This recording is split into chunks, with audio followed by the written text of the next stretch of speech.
សូមស្វាគមន៍មកកាន់ Channel Big Collection KA ជំរាបសួរបងប្អូនទាំងអស់គ្នាថ្ងៃនេះ Channel យើងខ្ញុំមានឈុតកេងបុរសបង្ហាញលោកអ្នកឈុតកេងនេះផងដែរជាប្រភេទឈុតកេងអាវដៃខ្លីខោជង្វែងហើយក៏មានឈុតជាមួយនឹងខោជង្ខ្លីផងដែរ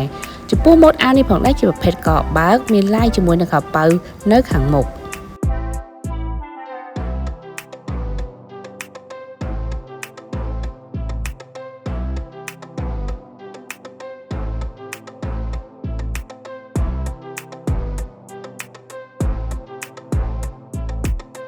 យើងទៅមើលផ្នែកខាងក្រោយវិញម្ដង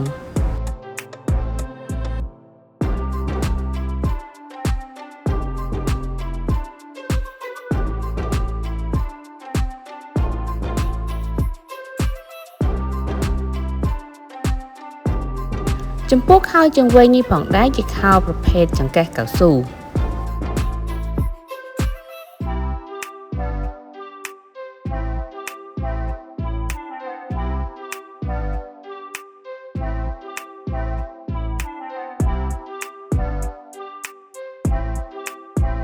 ចំពោះម៉ូតនេះមានពីទំហំ L រហូតដល់ 3XL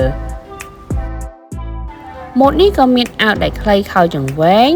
និងខោជើងខ្លីផងដែរសូមចុច Subscribe និងសញ្ញារូបកណ្ដឹងដើម្បីទទួលបានវីដេអូថ្មីៗពី Channel យើងខ្ញុំ